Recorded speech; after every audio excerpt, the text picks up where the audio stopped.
Bonjour à toutes et à tous, je suis ravie de vous retrouver pour Paris Direct. Tout de suite, les titres de ce mercredi 17 avril.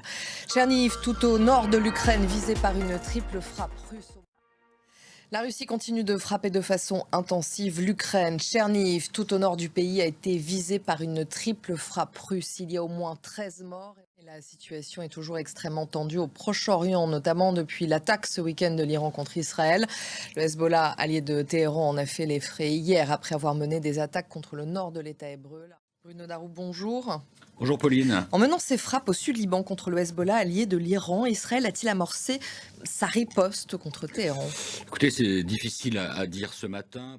Alors vous restez avec nous, Bruno, puisque les États-Unis de leur côté annoncent qu'ils vont renforcer leurs sanctions contre l'Iran. Ces mesures vont notamment viser les programmes de drones et de missiles iraniens. L'Union européenne a annoncé qu'elle envisageait également d'étendre ces sanctions. On voit ça avec Bilal Tarabé.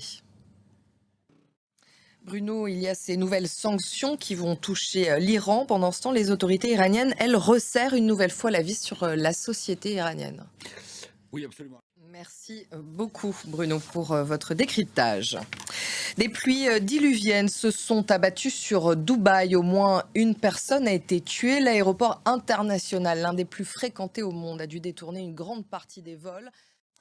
Dans 100 jours, très exactement, sera donné le coup d'envoi des Jeux Olympiques de Paris, un événement suivi dans le monde entier. Paris et sa banlieue doivent se montrer sous leurs meilleurs jours. Conséquence, depuis des mois, les expulsions se multiplient.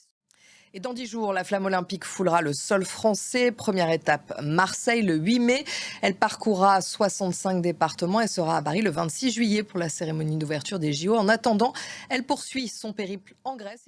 Merci de votre attention. Je vous retrouve dans 15 minutes pour un nouveau journal dans Paris Direct.